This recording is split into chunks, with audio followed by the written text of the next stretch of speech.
Le son claqua sec et brutal, déchirant l'air paisible de la place Bellecour à Lyon. Ce n'était pas un coup de tonnerre, mais le bruit d'une paume rencontrant une joue princière, un écho de rébellion qui figea la foule en un instant de silence stupéfait. La main de Juliette, encore tremblante, tenait une rose rouge dont une épine venait de sceller son destin. Ses doigts, habitués à la douceur des pétales et à la terre des pots de fleurs, avaient osé l'impensable. En face d'elle, le prince Mathieu, héritier d'une des plus anciennes dynasties d'Europe, portait la marque rouge de son audace. Son visage, habituellement un masque de perfection et de contrôle, était fissuré par l'incrédulité. Autour d'eux, des dizaines de téléphones portables, tels des yeux de verre affamés, capturèrent la scène, transformant un affront personnel en un scandale mondial. Le flash des appareils crépitait, immortalisant l'instant où une simple vendeuse de fleurs avait giflé l'orgueil d'une nation. Les gardes du corps du prince, formés pour anticiper toute menace, se tendirent comme des ressorts, prêts à intervenir. Mais un simple geste de la main de Mathieu les arrêta net. Ses yeux, d'un bleu glacial, ne quittèrent pas Juliette, cherchant à percer le mystère de son geste insensé. Il y lisait, non pas de la peur, mais une colère pure, une dignité farouche, qui le désarma plus sûrement que n'importe quelle arme. Le murmure de la foule enfla, se transformant en une vague de chuchotements et d'exclamations. Juliette ne recula pas. Elle resta là, plantée au milieu de la place, son petit corps frêle devenant le centre d'un ouragan médiatique imminent. Elle avait défié un pouvoir immense, non par calcul, mais par un instinct de survie, par un besoin viscéral de protéger ce qui lui restait d'honneur. Le silence tendu entre eux était une déclaration de guerre, un pacte de destruction mutuelle signé en public, sous le regard avide du monde entier. En quelques heures, la vidéo devint une tempête virale. L'image de la gifle tournait en boucle sur tous les écrans, des télévisions d'information aux fils d'actualité des réseaux sociaux. Les titres explosaient en lettres capitales, racontant avec une délectation cruelle l'humiliation du prince Mathieu. Il était devenu la risée de la cour, un symbole de l'arrogance punie. Juliette, quant à elle, était érigée en héroïne improbable, le visage anonyme d'une révolte silencieuse contre les puissants. Son geste, impulsif et désespéré, était interprété comme un acte de courage politique. Le palais, habitué à contrôler son image avec une précision chirurgicale, perdit pied. La monarchie vacillait, non pas à cause d'un complot, mais à cause de la main d'une femme qui sentait la rose et la terre humide. Si cette histoire a déjà touché votre cœur, si la flamme de cette rébellion inattendue vous émeut, abonnez-vous pour vivre d'autres récits où l'amour et le destin s'affrontent avec une telle passion. Des semaines plus tard, dans l'atmosphère glaciale d'un bureau du palais royal, le prince Mathieu contemplait son reflet dans la surface polie d'un bureau en acajou. L'humiliation était une braise ardente dans ses veines. Le conseil royal avait été clair, l'incident devait être réparé, l'honneur de la couronne restauré, ou son avenir en tant qu'héritier serait sérieusement compromis. La pression était immense, non seulement celle de sa famille, mais celle de l'opinion publique, qui se délectait de sa chute. Sur le bureau, un dossier contenait tout ce qu'il y avait à savoir sur elle, Juliette Dubois, orpheline, croulant sous les dettes, luttant pour survivre. Une proie parfaite.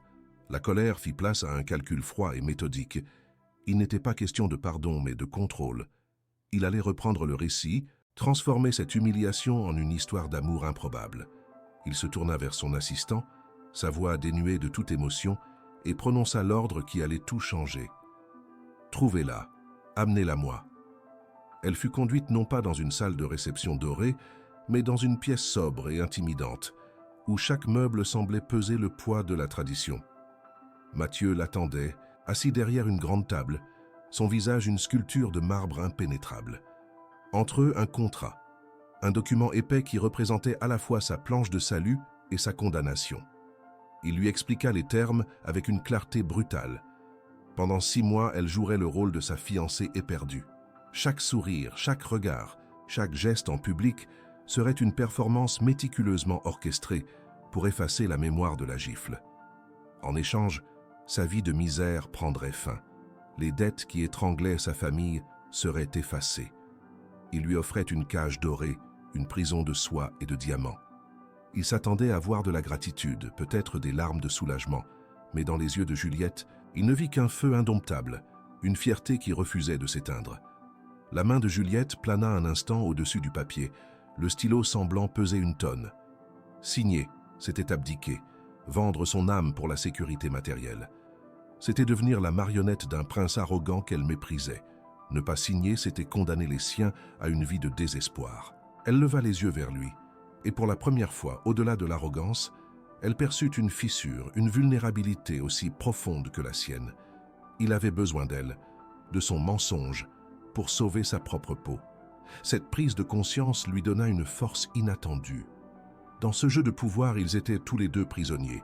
D'un geste lent et délibéré, elle prit le stylo et traça sa signature. L'encre noire et définitive scella leur pacte. Elle était désormais sa fiancée. Son corps lui appartenait, son image était la sienne. Mais alors qu'elle repoussait le contrat vers lui, une question flottait dans l'air, lourde de conséquences. Comment en étaient-ils arrivés là? Comment une simple vendeuse de fleurs de Lyon avait-elle pu se retrouver à enchaîner son destin à celui d'un prince? Tout avait commencé une semaine plus tôt, sous le soleil éclatant de la place Bellecour. Une semaine avant que le son de cette gifle ne fasse le tour du monde, la vie de Juliette Dubois se mesurait en pétales et en épines. Son royaume était un modeste étal de fleurs sur un coin de la place Bellecour, un îlot de couleurs et de parfums au milieu du gris de la ville. Chaque matin, elle disposait ses roses, ses pivoines et ses lys avec la tendresse d'une artiste, ses mains caressant la fragilité d'une beauté qu'elle ne pouvait s'offrir. Ce petit commerce, hérité de ses parents, était tout ce qui lui restait, un bastion contre la marée montante des dettes qui menaçaient de l'engloutir. Les sourires qu'elle offrait à ses clients masquaient une angoisse constante, le poids d'une lettre de saisie posée sur sa table de cuisine, dont l'encre semblait la brûler chaque fois que son regard s'y posait. Elle vendait du rêve aux passants, des bouquets pour célébrer l'amour et la vie, alors que la sienne se délitait silencieusement, pétale par pétale. La dette n'était pas un concept abstrait, mais une présence suffocante, un homme au visage dur qui venait chaque vendredi lui rappeler l'échéance. C'était l'héritage empoisonné de la longue maladie de son père, une montagne de factures médicales que sa mère n'avait jamais pu honorer. Maintenant, ce fardeau reposait sur ses frêles épaules. L'homme avait été clair lors de sa dernière visite. Si elle ne payait pas une somme substantielle avant la fin du mois, l'étal de fleurs, cette dernière relique de sa famille, serait saisi. Il avait prononcé ces mots avec une froideur administrative, ignorant les larmes qui perlaient aux yeux de Juliette. Perdre l'étal ne signifiait pas seulement perdre son gagne-pain, c'était perdre le dernier lien tangible avec ses parents, c'était voir leur sacrifice et leur amour réduits à une simple ligne dans un registre de créances. La peur était devenue sa compagne de tous les instants, un poison lent qui rongeait son espoir. Pendant ce temps, Lyon se parait de ses plus beaux atours pour accueillir le prince Mathieu. Des drapeaux flottaient au balcon, les rues étaient nettoyées avec zèle et l'air vibrait d'une excitation qui semblait obscène à Juliette. Chaque conversation surprise, chaque titre de journal vantant la venue de l'héritier était comme du sel sur ses plaies. Elle observait cette effervescence depuis son coin de trottoir, se sentant plus invisible que jamais. Le monde du prince, un univers de privilèges, de certitudes et de luxe inouïs, était à des années-lumière de sa lutte quotidienne pour la survie. Cette opulence étalée sans pudeur nourrissait en elle une colère sourde, une révolte silencieuse contre l'injustice d'un destin qui semblait distribuer ses faveurs de manière si arbitraire. Le prince représentait tout ce qu'elle n'aurait jamais, un symbole vivant du gouffre qui la séparait d'une vie sans peur. Le jour de l'arrivée du prince, une foule compacte se pressait sur la place. Juliette tentait de vendre quelques bouquets pour grappiller de quoi calmer son créancier. C'est alors que le cortège princier s'arrêta à quelques mètres de son étal. Le prince Mathieu descendit de sa voiture, impeccable dans son costume taillé sur mesure, un demi-sourire arrogant aux lèvres. Une femme élégante à son bras désigna les fleurs de Juliette. Le prince s'approcha, mais son regard passa sur elle comme si elle n'était qu'un élément du décor. Sans un mot, il prit la plus belle rose de son seau, la tendit à sa compagne, puis jeta négligemment quelques pièces de monnaie sur le trottoir à ses pieds. Les pièces roulèrent dans la poussière, parmi les pétales tombés. Ce n'était pas un paiement, c'était une aumône, un geste de mépris qui la déshabilla de sa dignité devant des centaines de regards curieux. Le monde de Juliette bascula. Le bruit des pièces de monnaie sur le pavé résonna plus fort dans ses oreilles que les acclamations de la foule. Elle resta figée, le visage brûlant de honte, tandis que le prince lui tournait le dos, déjà absorbé par une autre conversation. Il ne l'avait même pas regardée. Pour lui, elle n'existait pas. Elle n'était qu'une main anonyme tendant une fleur. À cet instant, la peur qui la paralysait depuis des semaines se mua en une rage incandescente. Ce n'était plus une question d'argent ou de dette, c'était une question d'honneur, la sienne et celle de ses parents dont il venait de souiller l'héritage avec son arrogance. Elle sentit une force nouvelle monter en elle, une détermination née du désespoir. Elle ne serait pas la victime silencieuse de son mépris. Il allait la voir, il allait se souvenir d'elle.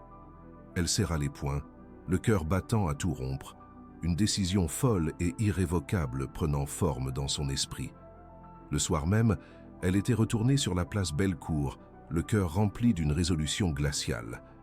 Elle savait que le prince assisterait à une réception non loin de là et qu'il devrait repasser par ici. Dans sa main, elle tenait une unique rose rouge, non pas comme une offrande mais comme une arme. Sa vulnérabilité était totale. Les créanciers la menaçaient de tout lui prendre. Elle était seule au monde et elle s'apprêtait à défier l'un des hommes les plus puissants d'Europe. La pauvreté l'avait acculée, la peur l'avait presque brisée, mais l'humiliation avait réveillé en elle une fierté qu'elle ignorait posséder. Alors qu'elle apercevait les phares du cortège fendre l'obscurité, son corps se mit à trembler, non de peur, mais d'une anticipation fiévreuse.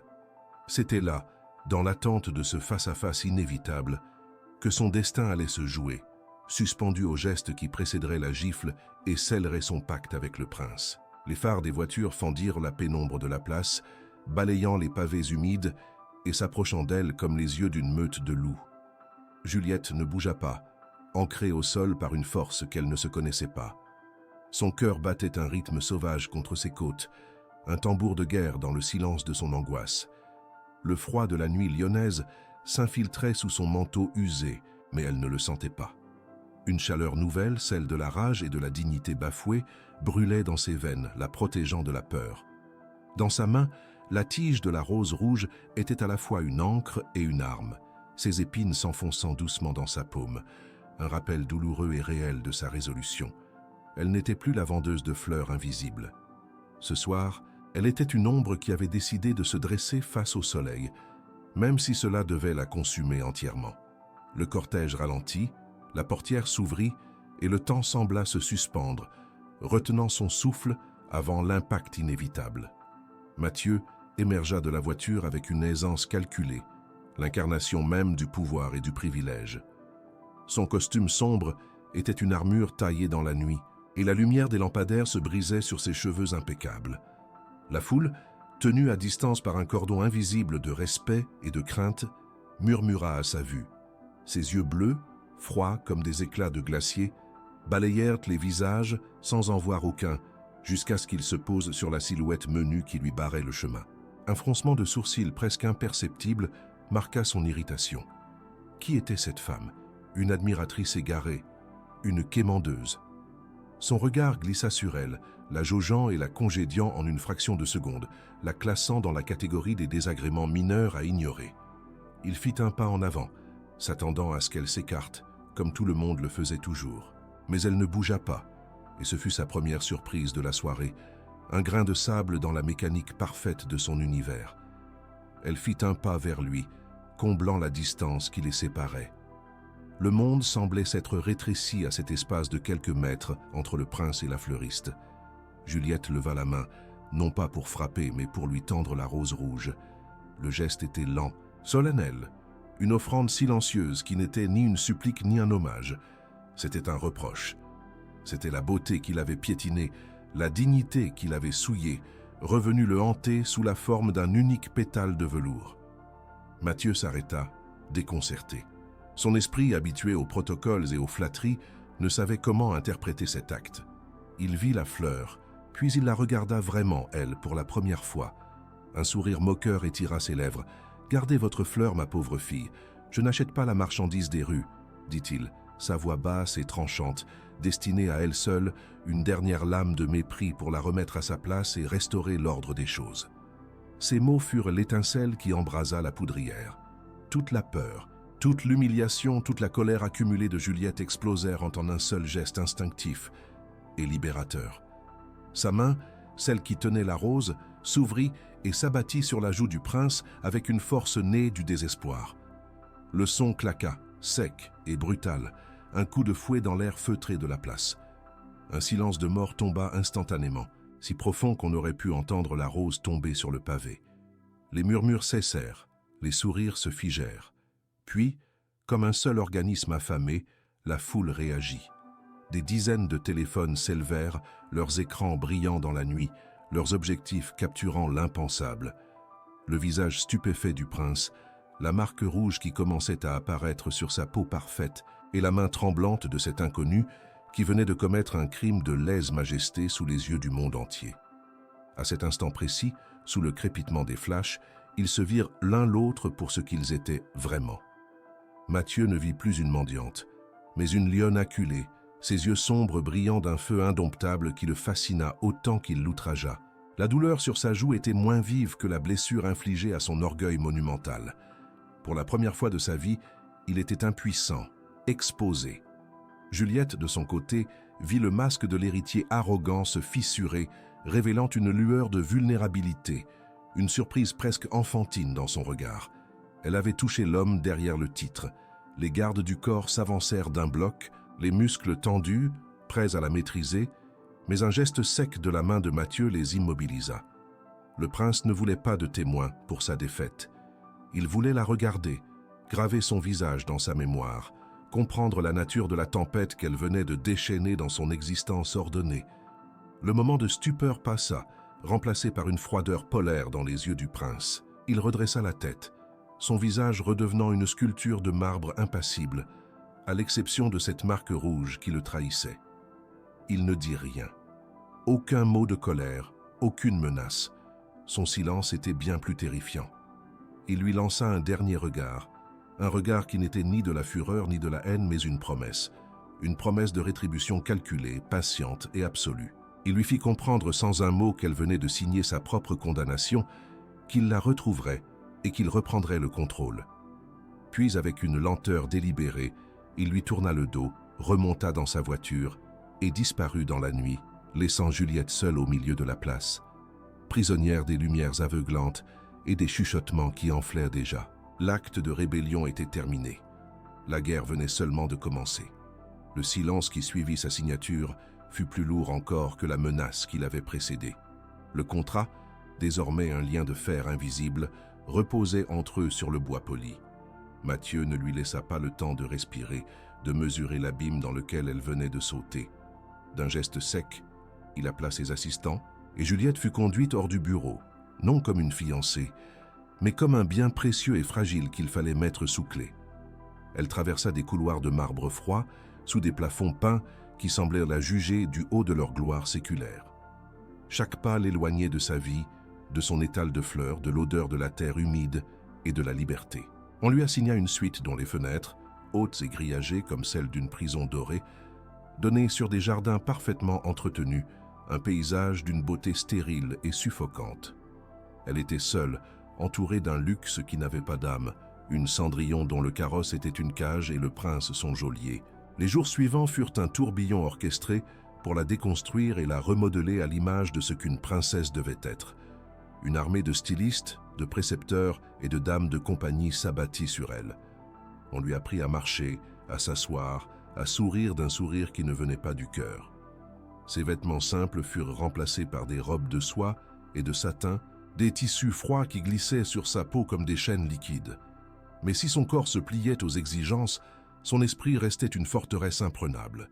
Elle opposait aux leçons un silence obstiné, un regard direct qui déstabilisait ses professeurs. Mathieu observait ses progrès de loin, à travers les rapports de son personnel. Il s'attendait à de la gratitude ou à de la peur, mais il ne trouvait que cette résistance passive, cette dignité farouche qu'il avait giflée sur la place publique. Cette défiance silencieuse le frustrait et contre toute attente le fascinait. Elle n'était pas brisée. Elle était une lame qui refusait de s'émousser. Sa première confrontation avec la cour fut un baptême du feu. Mathieu la présenta à sa tante, la duchesse Isabelle, une femme dont le regard avait la froideur et la dureté d'un diamant. La duchesse la dévisagea de la tête aux pieds, son mépris à peine voilé par un sourire glacial. « Alors c'est vous, la petite fleuriste ?» murmura-t-elle, sa voix comme le froissement d'une soie rêche. « J'espère pour vous que vous apprenez vite. Les mauvaises herbes ne survivent pas longtemps dans nos jardins. » Juliette sentit le sang lui monter aux joues, mais elle ne baissa pas les yeux. Elle soutint le regard de la duchesse et d'une voix calme qui tremblait à peine, elle répondit « Les roses aussi ont des épines pour se défendre, Votre Altesse. » Un silence choqué tomba sur le salon. Mathieu, qui se tenait à ses côtés, sentit une vague de surprise, rapidement suivie d'une admiration involontaire. Elle ne se contentait pas de survivre, elle se battait. La guerre pour sa place venait d'être officiellement déclarée. Leur première apparition publique fut un ballet de mensonges, parfaitement chorégraphié lors d'une réception de charité. Sous les flashs des photographes, Mathieu posa une main possessive au creux de son dos, son contact brûlant à travers la soie de sa robe. Il lui sourit, un sourire pour les caméras, mais ses yeux lui lançaient un avertissement. Elle joua son rôle, lui rendant un sourire timide et énamouré qui fit la une des journaux le lendemain. Pourtant, dans l'intimité de leur fausse idylle, la lutte de pouvoir continuait. Alors qu'il lui murmurait une instruction à l'oreille, elle lui répondit par une citation d'un poète révolutionnaire, une provocation subtile que lui seul pouvait comprendre. Il serra brièvement sa taille, un geste qui parut tendre au monde extérieur, mais qui était une tentative de la maîtriser. Elle ne flancha pas.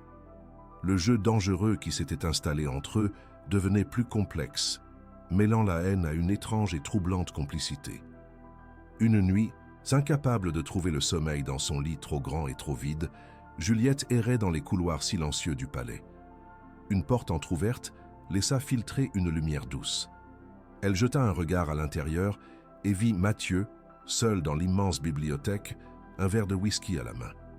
Il n'était plus le prince arrogant, mais un homme dont les épaules semblaient courbées sous un poids invisible. Il fixait un portrait ancien, celui d'un de ses ancêtres, au regard sévère. Pour la première fois, elle ne vit pas son ennemi, mais un autre prisonnier de cette lignée, de ce nom. Sans réfléchir, elle entra. Il ne parut pas surpris de la voir. « Parfois, je me demande s'il nous regarde, s'il nous juge, » dit-il d'une voix lasse, plus à lui-même qu'à elle. Ce fut le premier instant de vérité entre eux, une fissure dans l'armure qui laissa entrevoir une vulnérabilité commune, une solitude partagée dans ce palais aux murs dorés mais au cœur froid. 3 semaines s'étaient écoulées depuis sa signature, 3 semaines d'une guerre froide faite de regards assassins et de trêves fragiles. La dynamique entre eux était devenue un nœud inextricable de tension, de dépendance mutuelle et d'une attraction réticente qu'aucun des deux n'osait admettre. La duchesse Isabelle était devenue son ombre, une critique constante qui attendait le moindre faux pas. Et ce faux pas, elle aurait l'occasion parfaite de le faire. Mathieu l'informa que dans 1 semaine se tiendrait le bal des roses, l'événement le plus prestigieux de l'année, où toute l'aristocratie européenne serait présente. « C'est ton véritable test, » lui dit-il, son visage dur et sans expression. « Le monde entier nous regardera. Un seul mot de travers, un seul geste déplacé, et notre accord s'effondre. Et toi avec. » Son avertissement flottait dans l'air, lourd de menaces. Le bal n'était pas une célébration, mais une arène, et elle allait y entrer seule, pour y être jugée et peut-être dévorée. La semaine s'était écoulée comme un rêve fiévreux, chaque jour un pas de plus vers l'arène du bal des roses. Lorsque la soirée arriva enfin, Juliette se sentit comme une poupée magnifiquement habillée pour le sacrifice. Sa robe, une cascade de soie bleu nuit qui scintillait comme un ciel étoilé, était une armure qui ne parvenait pas à dissimuler le tremblement de ses mains. En entrant au bras de Mathieu dans l'immense salle de bal, elle fut assaillie par un mur de regards. Des centaines de pères dieux la dévisageaient, la jaugeaient, cherchant la moindre faille dans sa façade de princesse improvisée.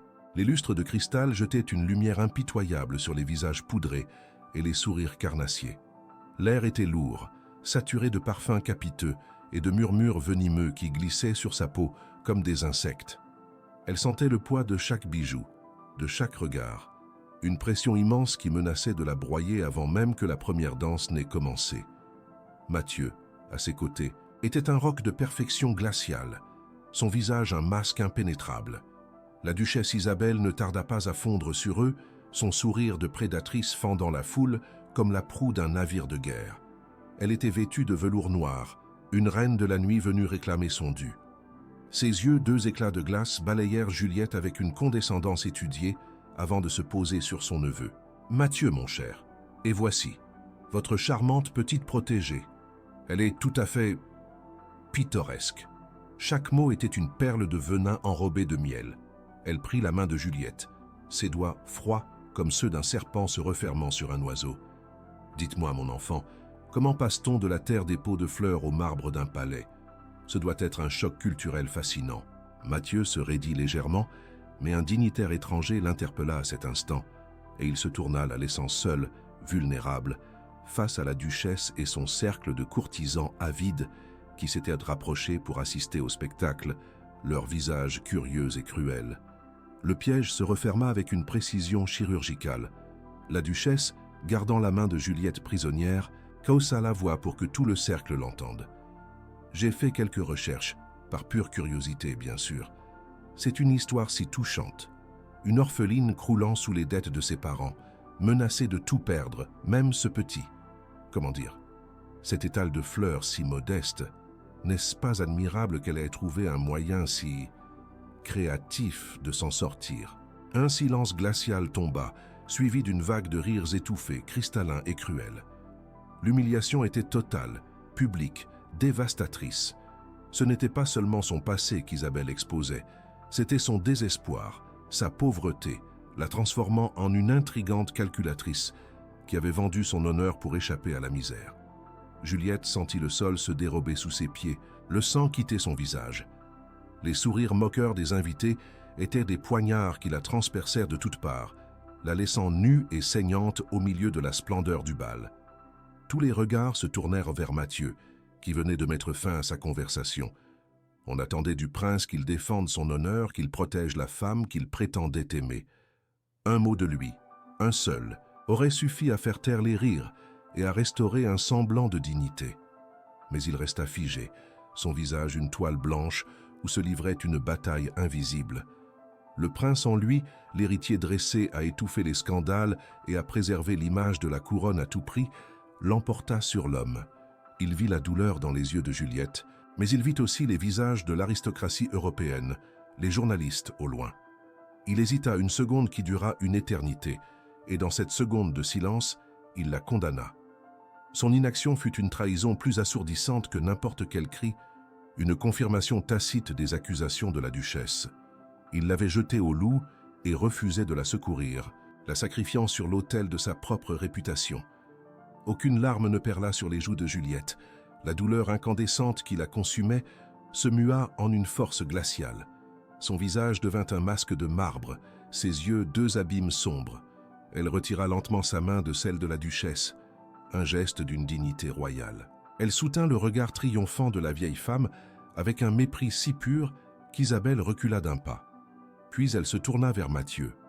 Le regard qu'elle lui lança n'était pas de la colère, mais quelque chose de bien pire, une déception infinie, la vision d'une âme brisée reconnaissant une autre âme lâche. Sans un mot, elle lui tourna le dos. Elle traversa la salle de bal, la foule s'écartant sur son passage comme les eaux de la mer Rouge. Sa silhouette en soie bleue était celle d'une reine déchue quittant son royaume en ruine, sa démarche droite et fière, chaque pas l'emportant loin de la cage dorée, loin de l'homme qui venait de la trahir de la manière la plus cruelle qui soit. Elle ne s'arrêta pas dans sa suite. Elle traversa les couloirs de marbre, passa devant les gardes stupéfaits, poussa les lourdes portes dorées du palais et s'enfuit dans la nuit glaciale des jardins. L'air froid brûla ses poumons, une douleur bienvenue qui éclipsait celle de son cœur. Elle courut sans savoir où, s'enfonçant dans le labyrinthe de haies taillées, cherchant un endroit où le poids des regards ne pourrait plus l'atteindre. De retour dans la salle de bal, le silence était devenu pesant. Les rires s'étaient tus, laissant place à un malaise palpable. Mathieu regardait la porte par laquelle elle avait disparu, le vide à son bras plus lourd que le poids de sa couronne. La réalité de son acte, de sa lâcheté, le frappa avec la force d'un coup de poing. Il avait détruit la seule chose authentique qui était entrée dans sa vie. Une fureur contre lui-même, contre la duchesse, contre ce monde de faux semblants, monta en lui. Il se lança à sa poursuite, son cœur battant la chamade, priant pour qu'il ne soit pas trop tard pour réparer ce qu'il venait de briser. Si vous avez senti votre cœur se serrer pour Juliette, si la colère face à l'injustice vous a envahi, alors commentez ci-dessous la partie qui vous a le plus touché. N'oubliez pas de liker, de partager cette histoire et de regarder la vidéo suivante pour découvrir si le prince pourra obtenir son pardon. Votre soutien nous permet de continuer à créer ces récits passionnants.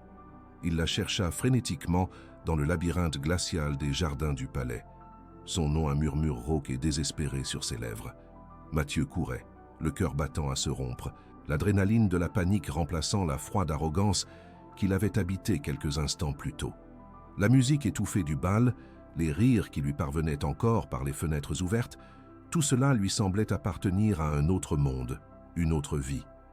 Ici, dans l'obscurité humide et le silence des buis taillés, il n'était plus un prince, mais un homme terrifié à l'idée d'avoir commis l'irréparable.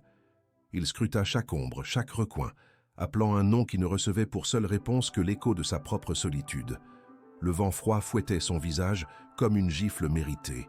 Il s'arrêta enfin essoufflé, les mains sur les genoux, réalisant avec une clarté brutale qu'elle était partie. Elle s'était évaporée dans la nuit, emportant avec elle la seule étincelle de vérité qu'il ait jamais connue, le laissant seul avec sa couronne et sa honte. Pendant qu'il la cherchait en vain, Juliette avait trouvé refuge dans le silence sacré d'une petite église de quartier, oubliée par le faste de la capitale. Elle s'était glissée à l'intérieur par une porte latérale laissée entr'ouverte, un fantôme de soie bleu nuit dans la pénombre éclairée par les cierges. L'odeur de la cire chaude et de l'encens ancien l'enveloppa, un baume apaisant sur son âme à vif. Assise sur un banc de bois froid et dur, elle tremblait, non plus de froid, mais du choc de sa propre libération. Lentement, ses doigts défirent les agrafes de sa robe somptueuse, la laissant glisser de ses épaules pour former une flaque de ciel étoilé à ses pieds. Elle retira les diamants de ses cheveux, les boucles d'oreilles qui pesaient sur ses lobes, les déposant un à un sur le banc comme des offrandes à une divinité inconnue. Dépouillée de ses parures, vêtue seulement de sa simple chemise de corps, elle se sentit enfin respirer. Ce n'était pas une défaite, mais une renaissance dans la solitude et le dépouillement. Les jours qui suivirent furent un enfer de silence et d'absence pour Mathieu. Le palais, autrefois un symbole de son pouvoir, était devenu une prison dorée dont chaque couloir lui rappelait son échec. Il avait déployé ses meilleurs hommes, des enquêteurs privés au service de sécurité du royaume, mais Juliette semblait s'être volatilisée. Ils lui apportèrent des rapports froids, des pistes qui ne menaient nulle part, des photos de femmes qui lui ressemblaient mais qui n'avaient pas son feu dans le regard. Il passait ses nuits dans la bibliothèque, non plus à contempler ses ancêtres, mais à étudier en boucle le dossier qu'il avait fait constituer sur elle, cherchant un indice, une faille, une clé pour comprendre la femme qu'il avait cru posséder et qu'il n'avait jamais connue. La colère contre sa tante s'était muée en un profond dégoût de lui-même. Il avait eu le pouvoir de la protéger, et il l'avait sacrifiée pour une illusion de respectabilité. L'humiliation publique n'était plus la sienne, mais celle qu'il lui avait infligée. Loin du tumulte de la capitale, Juliette avait trouvé l'anonymat dans une petite ville portuaire de Normandie, où les vagues grises de la Manche venaient mourir sur des plages de galets. Elle avait vendu l'un des diamants qu'elle avait emportés, juste assez pour louer une chambre modeste au-dessus d'une boulangerie et s'acheter des vêtements simples et pratiques. L'odeur du pain chaud qui montait du rez-de-chaussée était devenue son réconfort matinal. Elle avait trouvé un travail dans une petite serre horticole, ses mains retrouvant avec bonheur le contact de la terre humide et la fragilité des jeunes pousses. Personne ne la connaissait ici. Elle était juste Julie, la femme silencieuse aux mains habiles. La mer, avec son horizon infini et son ressac constant, apaisait le tumulte de son cœur. Elle ne pensait plus à Mathieu avec haine, mais avec une tristesse infinie, comme on pense à un rêve magnifique qui s'est transformé en cauchemar au réveil. Elle reconstruisait sa vie, un pétale à la fois, dans le silence et la solitude. Un mois passa, puis deux. L'enquête officielle piétinait, et Mathieu, consumé par l'impatience et le remords, congédia tout le monde. Il comprit que ces méthodes de prince étaient inutiles. On ne retrouvait pas une âme blessée avec des satellites et des informateurs. Il devait cesser de penser en termes de pouvoir et commencer à penser avec son cœur, ce muscle atrophié qu'elle avait réussi à faire battre. Il s'enferma de nouveau dans la bibliothèque, mais cette fois, il ne cherchait plus des indices. Il cherchait à la comprendre. Il relut les notes sur son enfance, sur l'amour qu'elle portait à ses parents, sur sa passion pour les fleurs qui n'était pas un métier, mais une vocation. Il commença à voir non pas la rebelle qu'il avait défiée, mais la femme qui s'était battue pour survivre avec une dignité farouche. Et dans ce lent processus de compréhension, l'obsession de la retrouver pour restaurer son honneur se transforma en un besoin viscéral de la retrouver pour lui demander pardon. 2 mois s'étaient écoulés depuis la nuit du bal, 2 mois de silence, d'absence et de transformation.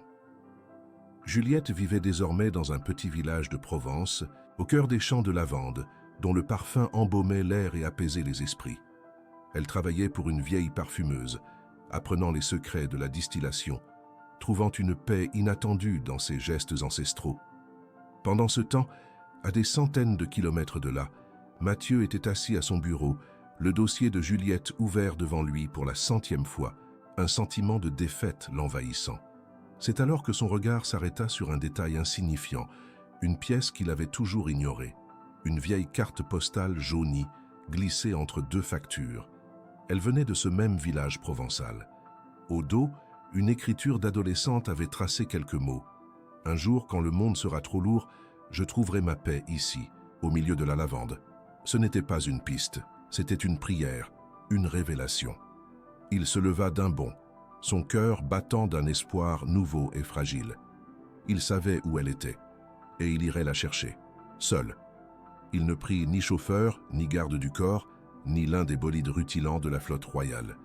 C'est au volant d'une simple berline noire, louée sous un nom d'emprunt, que le prince Mathieu quitta le palais avant l'aube, fuyant sa propre vie comme un voleur dans la nuit.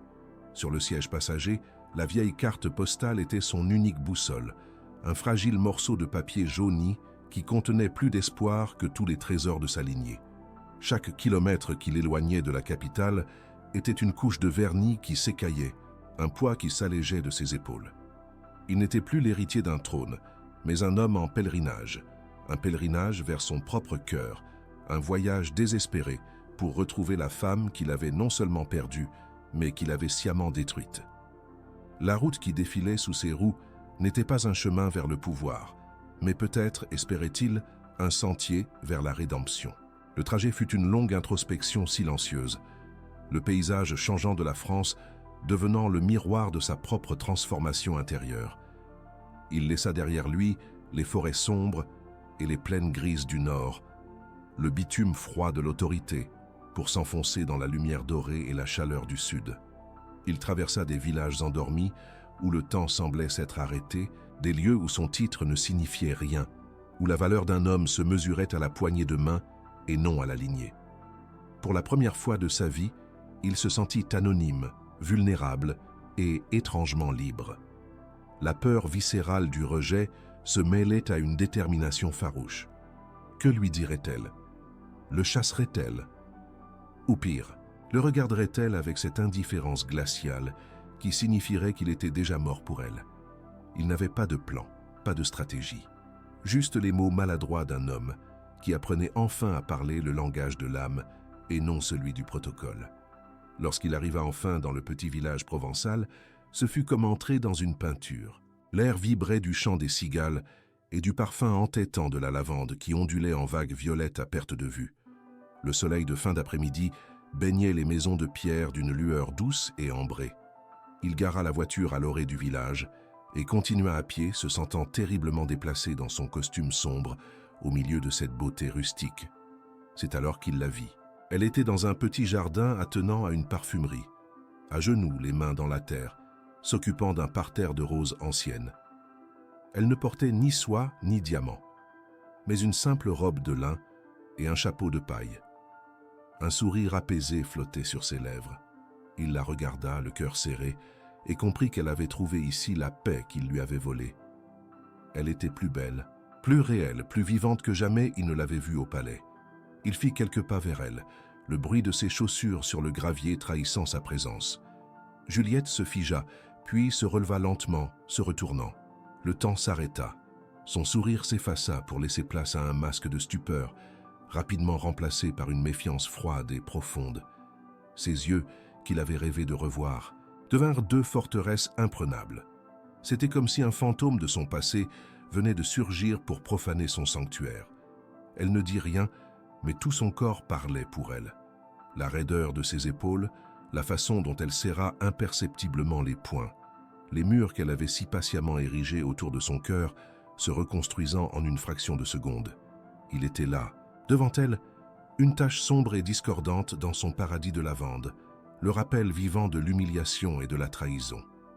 Le silence entre eux était un abîme, rempli de 2 mois de douleur, de regrets et de solitude. Ce fut lui qui rompit le silence, et sa voix n'avait rien de celle d'un prince.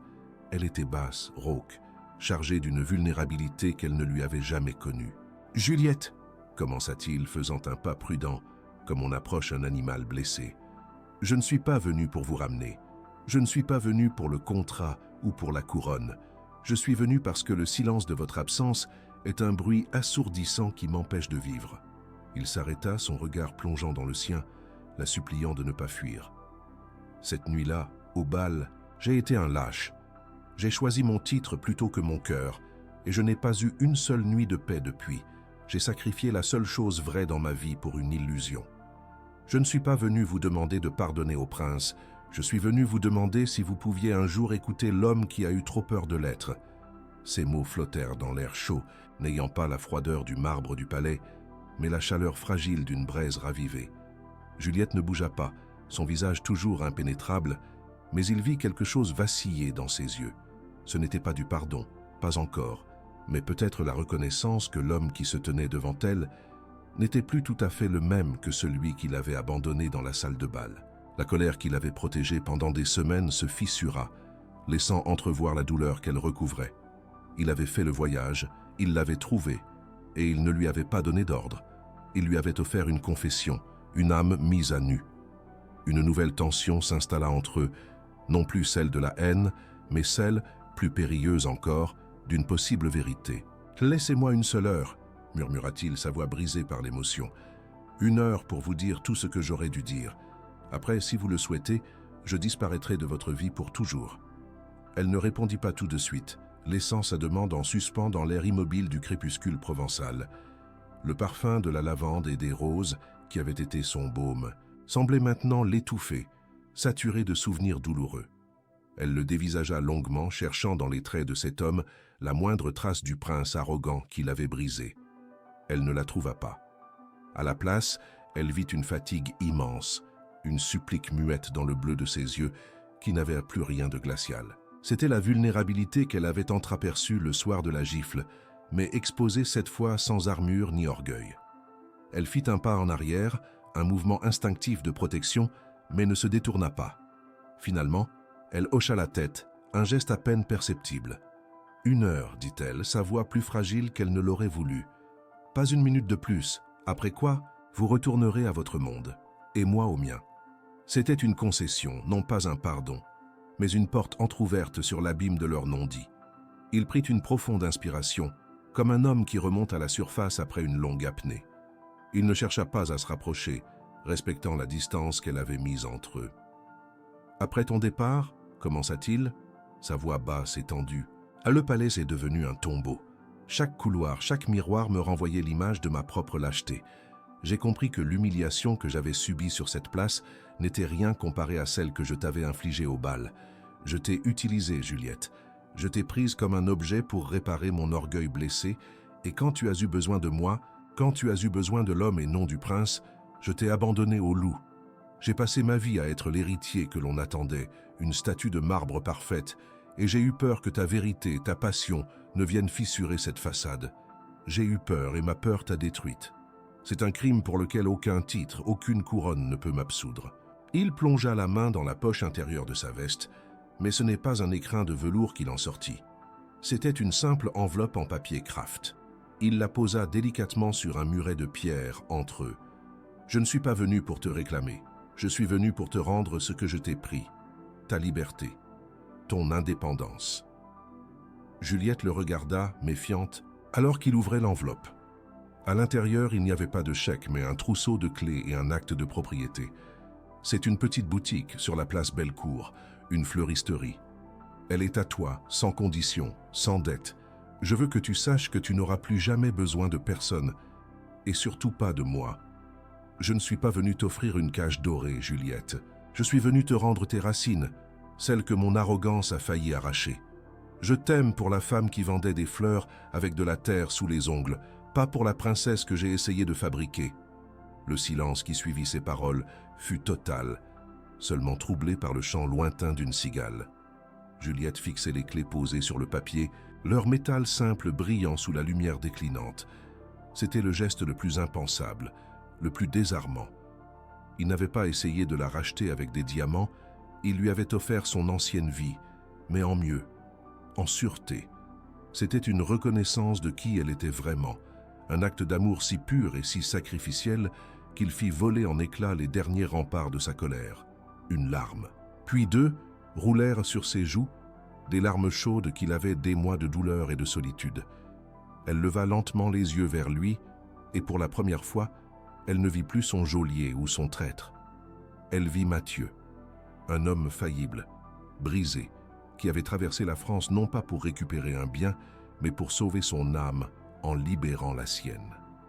D'un geste tremblant, elle tendit la main et effleura les clés du bout des doigts. Le contact du métal froid sur sa peau fut comme une décharge électrique, un point final à son exil. « Pourquoi ?» murmura-t-elle, sa voix brisée par l'émotion. « Parce que l'amour ne consiste pas à posséder, mais à voir l'autre s'épanouir, » répondit-il, son propre regard embué.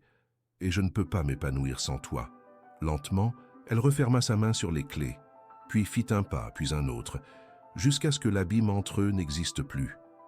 Elle posa sa main libre sur sa joue, la même où elle l'avait frappé des semaines plus tôt. Mais cette fois, le contact fut d'une infinie douceur. Un geste de pardon, d'absolution. Il ferma les yeux, savourant ce contact comme un homme assoiffé trouve une source. « Reste », souffla-t-elle. Ce n'était pas un ordre, ni une supplique. C'était une invitation.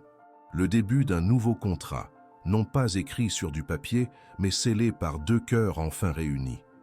Ils restèrent ainsi, dans le jardin qui s'assombrissait, tandis que les premières étoiles perçaient le velours du ciel provençal. La heure qu'il avait demandée s'était écoulée, mais aucun d'eux ne songeait à compter le temps. Ils étaient enfin réconciliés, non pas dans le faste d'un palais, mais dans la simplicité d'un jardin où la terre sentait bon la vie. Il fut décidé qu'il ne la ramènerait pas tout de suite dans la capitale. Il resterait avec elle ici pendant quelques semaines pour apprendre à la connaître de nouveau, loin des pressions de la cour. Ils affronteraient le monde plus tard, ensemble, plus fort. Pour l'instant, leur royaume serait ce petit village, leur couronne le soleil de Provence. Le symbole de leur avenir n'était plus un contrat froid, mais la petite clé en laiton qu'elle tenait précieusement dans sa paume, la clé de sa liberté, et désormais la clé de leur futur commun qu'ils allaient construire, main dans la main, pétale par pétale. 6 mois plus tard, la lumière qui filtrait à travers les vitraux de la chapelle royale n'avait plus rien de la froideur institutionnelle des grands événements. Elle était douce, intime, caressant les pierres anciennes et le parfum des milliers de roses blanches que Juliette avait choisies elle-même. Devant un parterre d'invités triés sur le volet, où même la duchesse Isabelle affichait un respect nouveau, Mathieu lui passa au doigt une alliance simple, non pas comme un prince scellant un accord, mais comme un homme offrant son éternité. Sa robe n'était pas celle d'une reine écrasée sous le poids des broderies, mais une cascade de soie simple qui épousait sa silhouette avec une grâce naturelle. Leurs vœux ne furent pas lus sur un parchemin, mais murmurés, le regard brûlant d'un amour qui avait survécu à l'humiliation, au mensonge et à la distance. Le contrat de fer qui les avait liés par la force était enfin remplacé par une promesse murmurée, un serment scellé non par l'encre, mais par le battement de 2 cœurs qui avaient appris à battre à l'unisson. Leur vie n'était plus un spectacle, mais un havre de paix qu'ils avaient construit dans une aile retirée du palais, loin de l'étiquette et des regards curieux. Les journées commençaient dans la serre privée que Mathieu avait fait construire pour elle, un sanctuaire de verre et de fer forgé où Juliette pouvait retrouver le contact de la terre. Il la rejoignait souvent le matin, non pas en costume d'apparat, mais en simple chemise, une tasse de café à la main, la regardant s'occuper de ses fleurs avec une tendresse infinie. Le luxe n'était plus une cage, mais un simple décor pour leurs gestes tendres, leurs conversations à voix basse et leurs rires partagés qui résonnaient enfin dans les couloirs autrefois silencieux. Ils avaient transformé la prison dorée en un foyer, prouvant que la véritable richesse ne résidait pas dans les dorures des plafonds, mais dans la chaleur d'une main trouvant la sienne au milieu de la nuit, dans la certitude d'être enfin à sa place, l'un auprès de l'autre. Le pèlerinage était inévitable, nécessaire. Un jour d'automne, ils retournèrent à Lyon main dans la main et traversèrent la place Bellecour, baignée d'une lumière nouvelle. Le lieu de l'humiliation était devenu le témoin silencieux de leur rédemption. Au coin de la place, la petite boutique qu'il lui avait offerte était devenue une merveille florale, l'Églantine de Juliette, une enseigne discrète mais connue de toute la ville. Mathieu resta en retrait, observant avec une fierté immense la femme qu'il aimait conseiller une jeune cliente, ses doigts experts arrangeant un bouquet avec la même passion qu'autrefois. Elle n'était pas seulement la princesse Juliette, elle était toujours la fleuriste de Lyon, une femme dont la dignité ne dépendait d'aucun titre. En la voyant sourire, libre et épanouie dans son propre royaume, il comprit que son plus grand geste d'amour n'avait pas été de lui donner une couronne, mais de lui avoir rendu ses racines. Un soir, en rangeant de vieux papiers dans la bibliothèque, ils tombèrent sur le contrat original, ce document froid qui avait été le point de départ de leur tumulte. Ils le lurent ensemble, non avec amertume, mais avec une sorte de tendresse amusée.